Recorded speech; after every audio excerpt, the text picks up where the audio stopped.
Welcome to Unlaced, where we untie the game of basketball from coaching to playing and everything in between. My name is Coach Will. This is my wife, Amber. Hello. And we're going to talk basketball with you guys today. So I know today you wanted to talk about defense, or you specifically requested defense. Yes. For today's topic. So let's talk about defense. So I'm very excited to talk to you guys about defense. I think the defense is underlooked sometimes for sure in basketball. Yeah, I know a lot of people like offense. They like to shoot. But do you think sometimes defense is like the ugly redheaded stepchild? Absolutely, yeah. Defense is 50% of basketball. I know a lot of people try to treat it like, it's 70% offense and only 30% defense, but that's just really not the case. Yeah. There's just too much focus on offense, in my opinion. So when you think of like defenders, you have some really good ones. You have some people who really don't care about it. So what do you think kind of separates like an average defender from a great defender? I would say, for me, I think it would be the mindset, and the preparation, being able to understand the offense, what their set is running, or each individual offensive player, just studying them, learning their game makes you a better defender for sure. I saw this thing on the internet. It broke it down to like the 5 pillars of great defense. Okay. So maybe we can kind of talk about each one and get your opinion on it. Yeah, I'd love to hear about the 5 pillars. So the first one I saw was mindset and effort. Okay. Yeah. You want me to just kind of jump into that one? Yeah. Yeah. Okay. So for mindset and effort, I would say for sure should be number one. You got to come in with the right mindset when you're playing defense. Not to sound overconfident, but you have to have the mindset of like, you're not scoring on me. You're not scoring on me. I got to do my job and make sure that I'm getting the stop. You don't want to be the defender who's getting scored on all the time, right? So you want to make sure that you're holding your own and doing your part on defense. So for someone who doesn't initially have that mindset, how do you get there? How do you think people can get there? It starts with conditioning. Conditioning like the mind, or no, I'm talking about physically conditioning your body. Working on your footwork, on your balance, because as a defender, you have to be able to cut off the offensive player, take away their space without fouling them. And it takes, I'm sure discipline's on there as well, but it takes a lot of good discipline for that. What do you mean, cut off their space without fouling? So let's say if I got the ball, I'm on the right wing over here, and I'm trying to get to my right side because I'm a right-handed player, right? The defender knows I'm a right-handed player. Maybe I'm not as good with my left hand. I'm going to sit on their right hip to take away that space from them, so they can't go through me. They have to either go to the left or try to go around me on the right, and that makes it harder for the offensive player. It makes the offensive player uncomfortable. Okay, and so what about effort? Effort. I mean, you had so. They say the basketball season is like a marathon. You got to treat defense the same way. You can't just have one good defensive play. That's true. You can't get one good stop and then just go back to focusing on offense. You got to be able to go to defense and keep that same mentality, that same mindset of, okay, this game is still going. We still got a whole 20, 30 minutes left in this game. I got to continue to show my effort on defense. Yeah. And what does that look like? Showing effort on defense. Like, what does that look like? You just can't take no breaks on defense. You can't get lazy. You can't just sit back and take a break and rely on your teammates to kind of pick you up. You have to do your part on defense pretty much the entire time you're on the court. So does every position, because I know there's different positions on offense, but then when it comes to defense, is everyone basically playing the same position, or does like the point guards in offense, there's 5 different positions. So like, for example, is the point guard's defense different than, give me another basketball position? Center defense? Center's defense, yeah. For sure. Yep. Okay. Yep. You don't want to have your point guard stuck in the paint, guarding the power forward or center by himself, right? The point guard might end up in a switch where they have to be in the paint for a little while, but you want to make sure that you as a center or power forward is there to help your point guard out. So like there's set positions in offense, there's set positions in defense, essentially. Traditionally, yes. The game's evolved so much that you as a coach, you want all 5 of your players to be able to guard all 5 positions, and that's not an easy thing to do. Yeah, because the little guy is hard to guard. the big guy. Yeah. Um, Prime example, I would say. I know we're not in the examples just yet, but I would say Draymond Green is a great example for that. He can guard the center. He can guard the power forward because he plays power forward, sometimes center. Okay. But he can also guard the guards out on the wing if he has to. He can come out and he can guard the point guard, the shooting guard. It's always important to have versatile guys like that because they're really hard to find. So is that it on you're done with mindset and effort? I think we kind of covered mindset and effort on defense. For the most part, but you just can't take any breaks. Like if you get a stop and you say, okay, great, I earned this break on defense the next possession. That's the wrong mindset to have. Okay. You got to continually put that effort, make it a priority on defense to get those stops. Okay. The next one was fundamentals and technique. So like fundamentals of defense and like technique.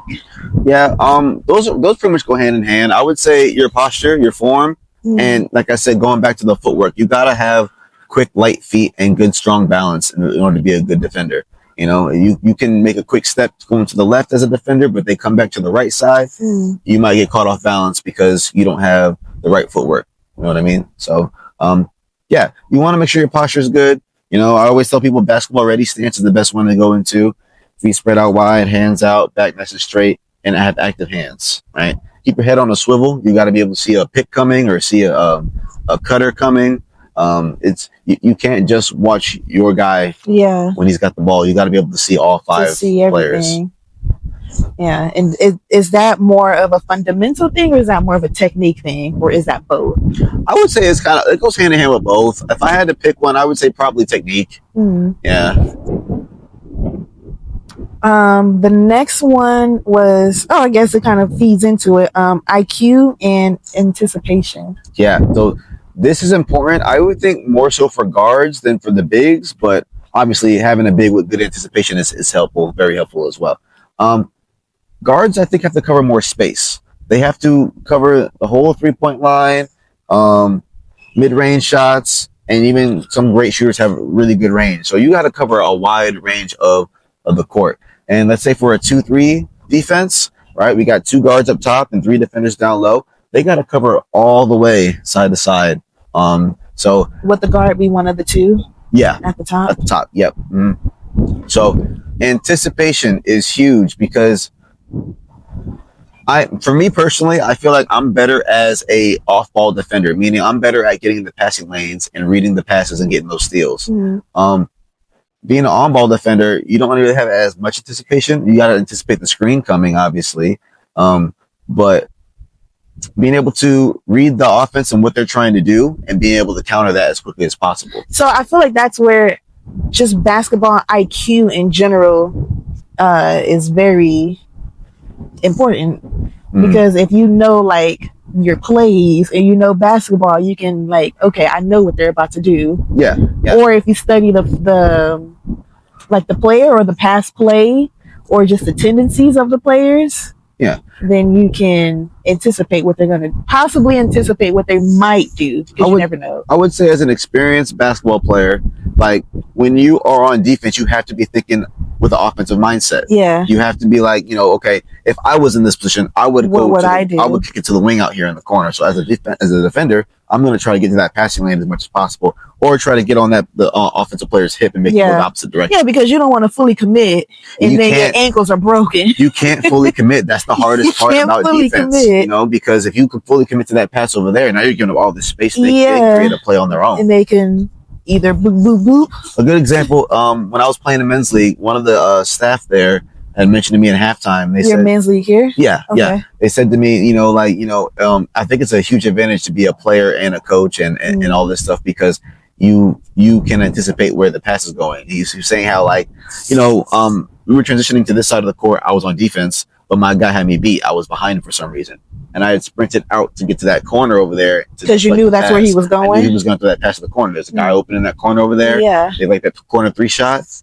So instead of trying to get to the person, you just went to where the ball was going to be. I kind of sprinted past him to get to where the ball was going to be. Yeah. Well, you do always say, like when you're doing your drills, you always say, like, go lead. Would you say lead with the ball? Like put the ball where you want the person to be. Don't throw it to the person. Yes, yeah. So throw it to the spot. So Mhm. you went to the spot instead of to the person. Right. Right. Okay. And that comes with anticipation Oh yeah. and yeah. IQ and knowing and studying and tendencies and all that fun stuff. Yeah, I would say, you know, the more you play the game, the more comfortable you get with it, the more experience you get, obviously, and that you can really break down what the offense is trying to do a lot easier, a lot faster.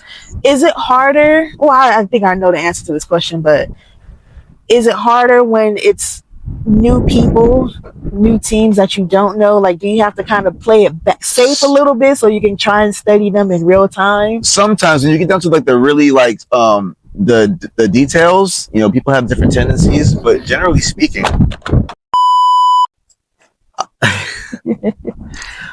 I would say most of the time, yes. There's so many different players and there's so many different like options they can go off of. You know, people have their favorite moves, but we won't know till we get to play with them a little more. Yeah. But generally speaking, I feel like, you know, certain things just make sense. You know, you set a screen, you use the screen, you either hit the bounce pass, pull up, or just kick it out to the corner. So there's certain things that I would say are by design. Yeah, it's like the basic, like you by default, like it's going to happen. But even then, you still have options. Yeah. So it keeps the defense guessing. They never know exactly what's coming. You got to be prepared for a couple different options. Yeah, which then goes back to the IQ and anticipation and all of that fun stuff. Yeah, because you're going to guess wrong sometimes. Yeah. You're not going to get it 100% right. Yeah. If you do, that'd be freaking amazing. Yeah. You're going to have that some means guesses. You're cheating. Pretty much. You got an inside man somewhere. You're gonna mess up a few times, but the thing is, you got to be confident in that. You understand that's part of the game. You know, it goes back to effort, mindset, all of that. Because I see a lot of young kids are scared to play on-ball defense because they're scared to get crossed up. They're scared to fall off balance or lose the ball, or whatever. But if you create 4 or 5 steals or turnovers off of playing aggressive on-ball defense, and you fall maybe 3 times, I'm gonna take those creative turnovers. Wins, yeah, that to me is a huge win. Yeah, you might have fell once or twice. It's embarrassing, yeah, but look at what you got out of it. Yeah, but you also stole the ball 4 times. You also did some good defense. Yeah, exactly. Also. Exactly. Okay.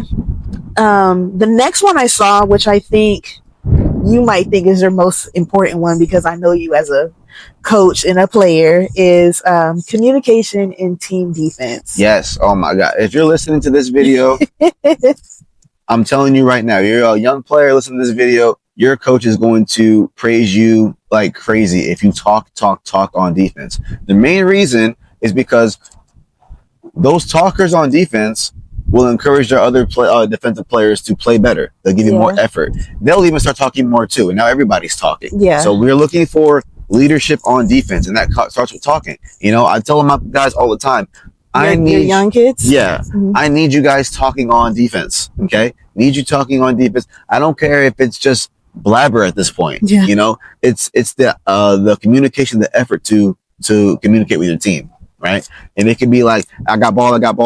Watch the screen. Hey, talk to me. Where's the screen coming from? Hey, watch this cutter. Watch the switch. You think you want to say something? I'm sorry. I know. I was waiting for you to finish. Oh, okay. All right. I have a question regarding that. Yeah. So, I got the switch. Help me.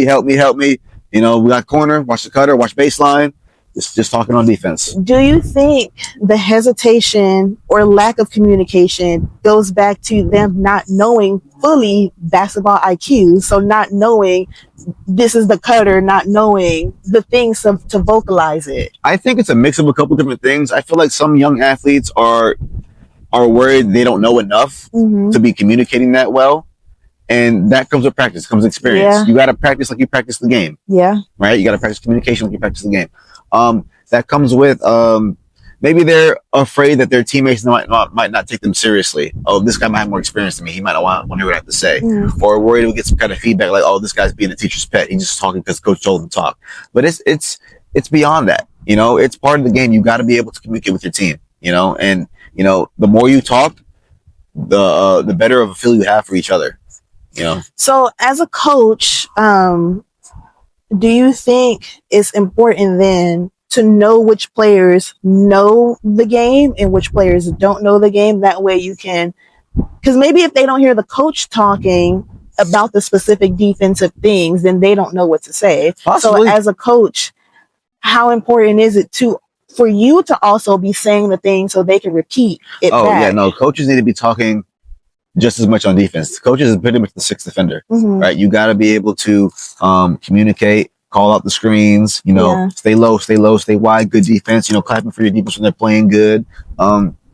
You got to bring that energy as well. And I know it's hard for some coaches because they know they're on the sidelines and they're trying to evaluate what the offense is trying to do as well. But just being able to encourage your defense and getting them involved, getting them active can create more steals, can create more effort. And I always tell, defenders, we don't take rests on defense. A lot of people try to, they'll put most of their energy on offense. They'll go on defense and they'll take a break. All right, I'm gonna relax a little bit. That would save my energy. That when we go back on offense, I can be more effective on offense. We don't want to take any breaks on defense. I want to see 100% effort on offense, 100% effort on defense. And if you get tired, that's what we got subs for. Come out, take a break for a minute. Great job on the defense. Great effort.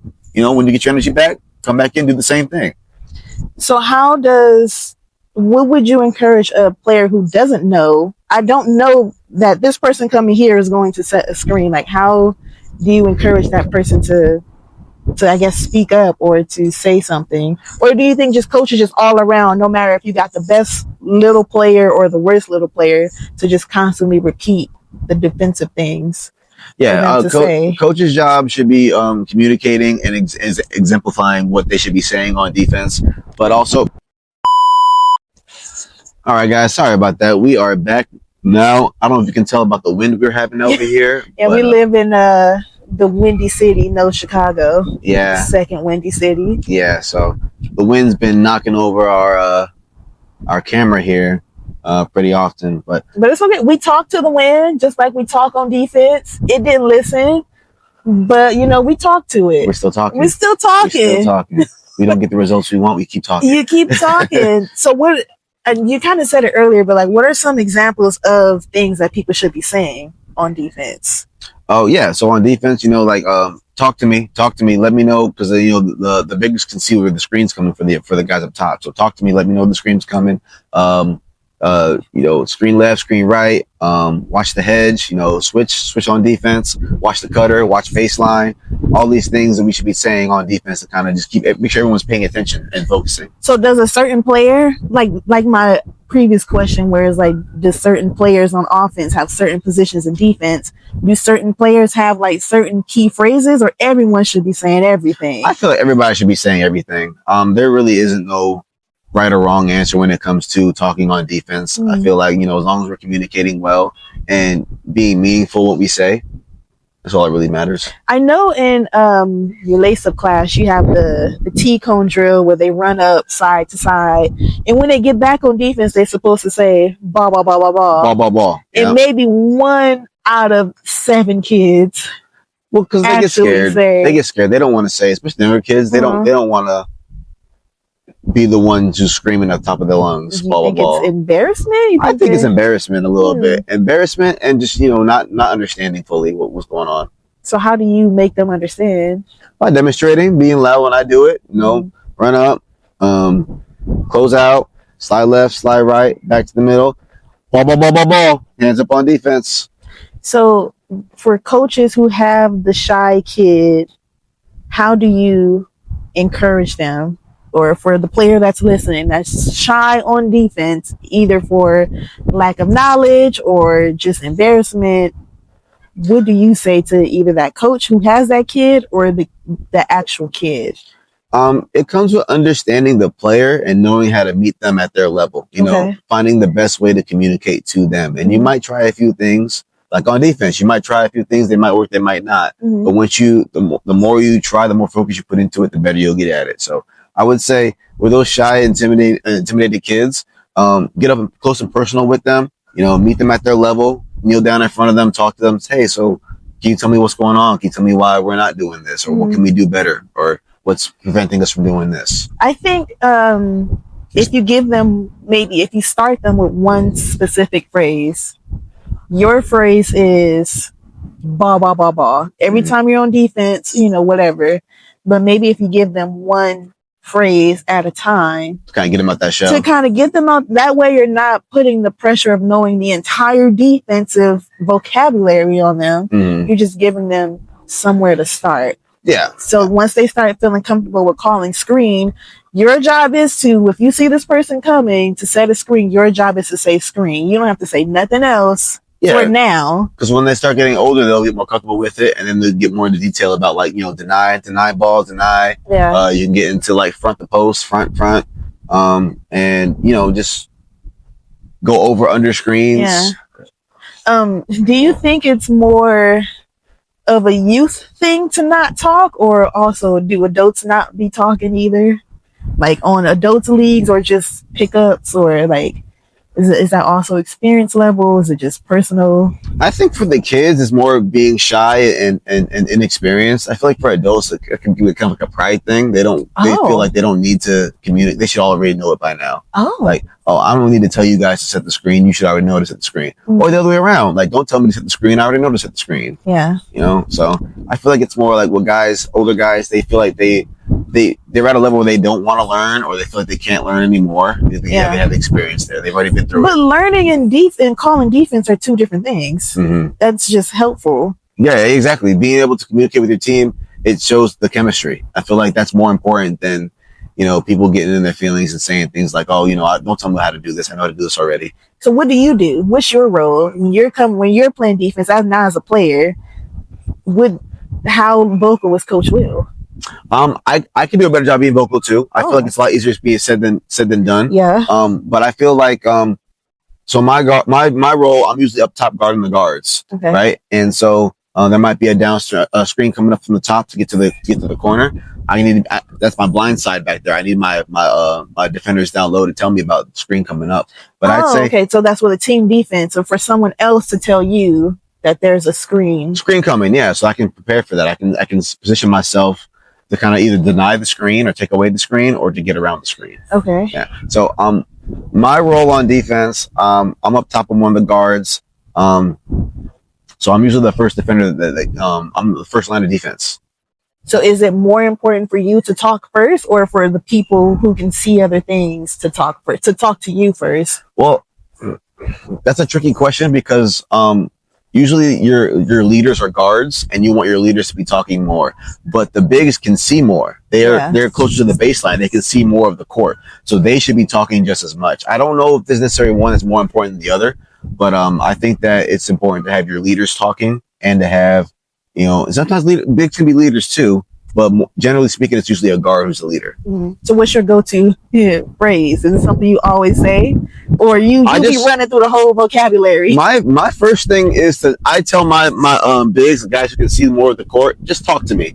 Talk to me, let me know what's going on. Let me know if there's a screen coming. Let me know if there's a cutter coming. Talk to me. So but you're not saying that in game. I'm talking about in game. No, you're running back to me. Oh, you're saying that. Hey, talk to me. Where's it? Talk to me. Oh, okay.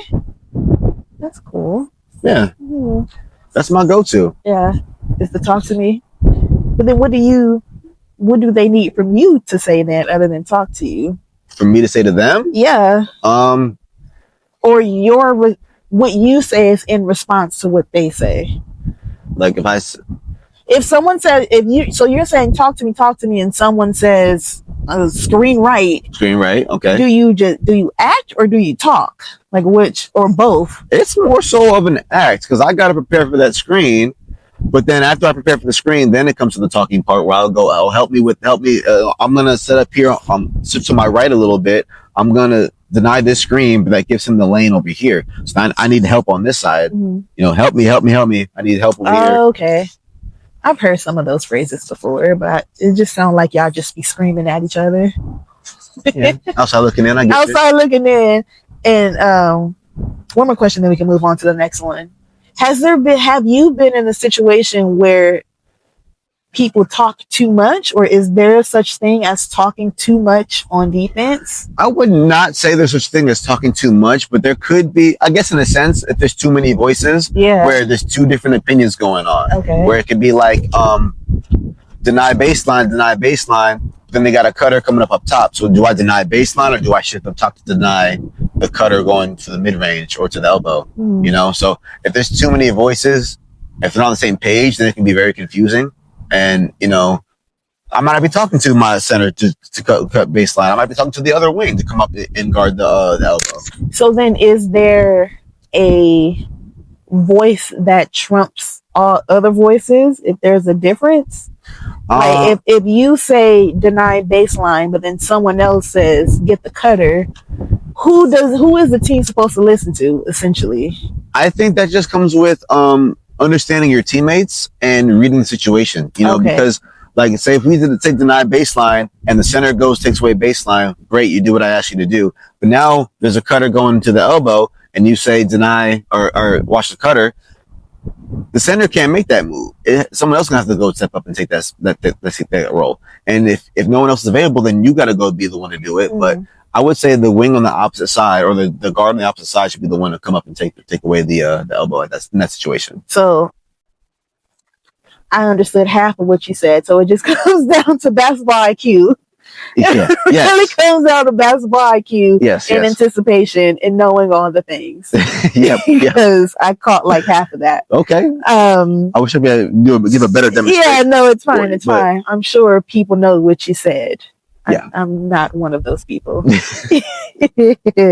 Okay, so the last pillar, according to the internet, is versatility and adaptability. Yeah. Okay. Versatility. My thought goes to, like I said earlier, being able to guard multiple positions. You cannot just be a big who wants to stay in the lane, because there's going to be situations where there's a switch or a screen or someone's open. You got to be able to sprint out and get out there and guard the guards. And a lot of bigs don't like going. Well, not now, but I'd say traditionally, a lot of bigs don't like going out to guard the guards because the guards are fast. They'll shoot over top of them, or they'll go around them and get an open layup because there's no one there to guard the lane anymore. I would say the guards don't like getting in the paint and guarding the big guys because they might get an elbow. Yeah, they might get elbowed. That sounds scary. Yeah, I mean, it is, but it's also part of the game. You know what I mean? So you got to be prepared for that. You got to hold your ground as much as you can, and just make it hard for the offensive player. Because if you're a pest on defense, and I know pest is usually using a negative term, but in basketball, being a pest on defense is a great thing. If you're a pest on defense, you're making the offense uncomfortable. Yeah, you might be able to draw a foul. Because they're trying to like swat you. They're trying to get you out the way. Yeah. So you might be able to earn a foul and get a turnover, and the ball's going this way now because you're holding your ground. So, back to your question. Yeah, versatility and adaptability.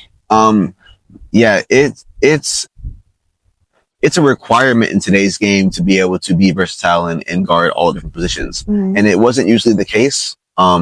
Is that because of all like the switches? Like all the switches, but also offensive players can do more. Can do multiple things. You can see centers shooting threes more. You see guards getting in the paint and throwing the ball up over top of the defenders more, and sometimes being able to drive into defenders and finish after that. So you really do have to be able to guard all five positions because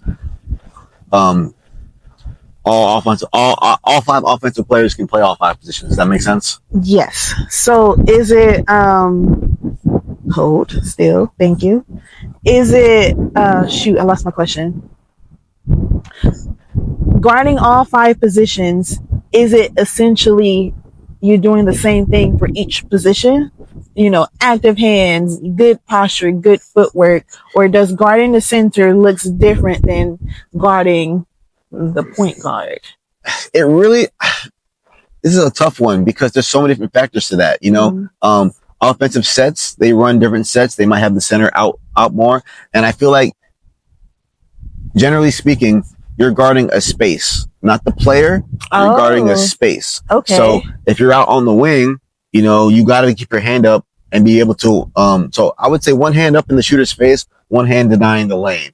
Right, so they can't drive on you. So they can't move. They can't drive on you, or maybe they can't get the pass off. They're trying to get off on you. And you're in the paint. I recommend two hands up. We're tall and we're keeping our ground. We're two hands up, right? Is this for kids or for adults, or it doesn't really matter? I think it doesn't matter. Okay. I think it doesn't matter. When you're guarding the paint, you want to keep two hands up, hands in the shooter's face, trying to get a deflection. You don't want to foul, but if they kick the ball out on you, we want that. We don't want them to get the easy. We want them to get the ball out of there, right? So we don't need to guard the pass as much. We want to make sure we got our hands on guard the shot in that situation. So it's just many micro changes. Yes. To guarding each. Okay. Yeah. Guarding each position. Yeah. Yeah. Okay. So is there anyone or do you have examples of people like in the NBA that you can think of that like who would be like really standout defenders? I'm a guard, so I like watching guards on defense. And I would say some standout guards that I've seen in recent history would be like Patrick Beverley, Mike Conley, Tony Parker. I'm showing my age here because I know these guys don't play much anymore. But more recent players, Kawhi Leonard's a great defender. We had Draymond Green, who's a great defender. He's the one that he's on the Warriors. Draymond's on the Warriors. And yeah. He's the one who be getting physical, real physical. I would say a lot of defenders, they got to have that dog in them. They got to be, it's a mentality thing, but it's also like you got to get yourself to that point. They kind of talk themselves up into that mindset, into who they need to be for defense, you know? And I would say as an offensive player, that's frustrating. It's really annoying hearing them guys chopping at you the whole time. They're just chatting, but it's the mental side of things. You know what I mean? Talking you out of your game, talking them into theirs. Okay, that's a point we didn't. Well, we did mention talking on defense, but we were talking about talking to each other. Yeah. Not talking to the other team. Yeah. Yeah. Prime example of that, old school player Gary Payton, man. He would talk. Yeah. But he could back it up. He coaches the Big Three. Yes, he does. Was it the Boston team? I'm not sure which team. They kind of change every season, but this season, the one that we went to. Yeah, because he was the coach of the Ball Hogs before, and I don't know what's the Boston team, like the trilogy. I don't remember. I don't think so. I couldn't tell you, but yeah, I mean, just getting yourself in that zone on defense. Okay, so as we wrap this up, is there any takeaways for coaches or for players? Before we go on next, I think I only answered half your question. Okay. So we talked about can you repeat the question for me? Basically like NBA examples of like really good, really great. Oh, I was talking about before that, but the question before that? We were talking about the versatility and adaptability. That's okay. We didn't talk much about that. Oh, okay. Go for it. Yeah. So, you gotta have a good balance of being firm and being flexible, right? You gotta be firm in, the mindset you want to be in, what you're trying to deny from the offensive player, but you gotta be flexible because, they have options B and C and D. You take away option A, great, you did your job, but you're not done yet. You got to be able to adjust. Adapt to whatever B and C is. Exactly, yeah. And you might not know what those are until you get through option A. For me as an offensive player, I'm going option A every time until you stop it. Like, you might know it's coming. Yeah, but can you stop it? If you can't stop it, why show you option B and C? Because then that's putting me at a disadvantage. So I'm going to go to option A every time until you stop it. You stop it, okay, great. Now I'm going to show you option B. Stop this one. So as a defensive player, you might have to stop options A, B, C, and D all in one possession. Oof. That's rough. Yeah. But that's also a good thing because you're stopping their main plan, their next plan, the next plan. Exactly. So if they make it through all of their plans, then you're playing some really good defense. Exactly. Yeah. You're either going to force a shot clock violation or create a turnover or create a bad shot. And that's all we want on defense. Create turnovers, create bad shots, or shot clock violation, which is another form of the turnover. Yeah. So that's all I really had to say about adaptability. Okay. All right. So takeaways for any coaches, any players about defense. What's the difference between an average defender and a great defender? So like, what are some takeaways? Let's start with for players, for youth players specifically. What are some good takeaways for good defense? Confidence on defense is key, and it's kind of like the chicken and the egg, which comes first. You got to gain the experience to gain the confidence, right? So if you're starting off, you're going to make mistakes on defense. You don't have that experience. You don't have that confidence yet, right? You gain the experience, then you gain the confidence, then you gain even more experience, and you gain even more confidence, and it just kind of keeps rolling. It's a snowball effect kind of thing. All right, the more experience you get, the more confidence you get, I would say. especially if you're making defense your priority or your main focus. Um, Sorry, I kind of lost track there. Can you go back to just takeaways? Takeaways, is that so that's your takeaway for a player is to confidence to skill to confidence to skill? Yeah. Practice. Work on defensive sets. And study and watch a lot of film. You can see how NBA offenses or even college offenses, how they operate, and start thinking about, okay, if I was in this situation, how would I have handled this screen? How would I have handled this cutter? How would I handle, or you're going back and reviewing, how did they get that open? What could we have done differently to prevent that from happening? Mm. You know, so you got to really be a student of the game. You got to be a student of the game and just continue studying, continue practicing, and continue getting better. Okay, so takeaways for coaches who either need to coach up a player in their defense or just to continue to make sure they are a good defensive coach or have good tendencies. I would say most coaches, AAU level, high school level, college level, pro level, they already know they need to focus on defense, right? If you're not focused on defense, you probably won't be in that position very long.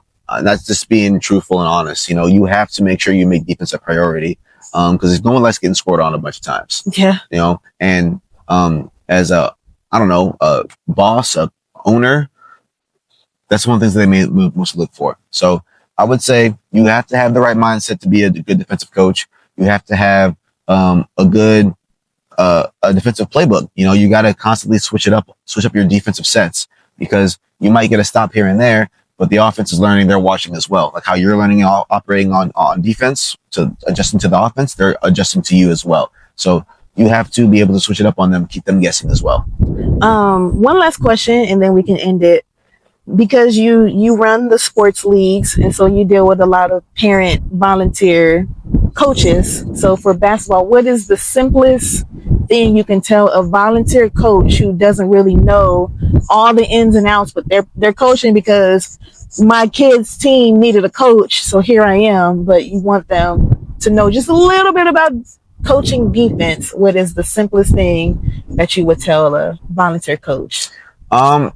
I would say just understanding spacing and effort. You want to make sure that you understand how to space out your defense. Make sure the kids understand to keep that high energy on defense, and what to expect when you're playing defense. What the outcome is you're looking for, and just try not to foul. You know, a lot of kids get very aggressive. They get a little handsy. They get handsy for sure. They like to do this thing where they kind of lean their arm into the person, take away their space. That's a foul. You're not pushing it on the guy, but you're taking away his momentum, his space. You can't do that. Yeah, or they're dribbling with the player. I've seen the offensive person dribbling and they're trying to get their hand in there. Oh, trying to dribble. They're trying to get the ball. Yeah. They just get up in there. Yeah. I would say instead of trying to dribble with them, grab the ball. Take the ball away. Two hands. But, two hands on the ball. But kids, the kids are learning. They don't understand that. And then another thing was with our rec league, it's rec league. So you get a lot of very inexperienced players. Yeah. A lot of what's the word I'm looking for?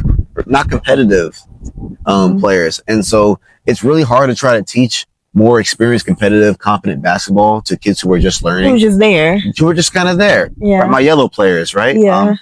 We'll go into that another time, but I have a little breakdown for players for that. But I would say the basics: understanding, positioning, spacing, good form on defense, and just knowing what your outcome is. You're trying to get. Why are we playing defense? What are we trying to do on defense?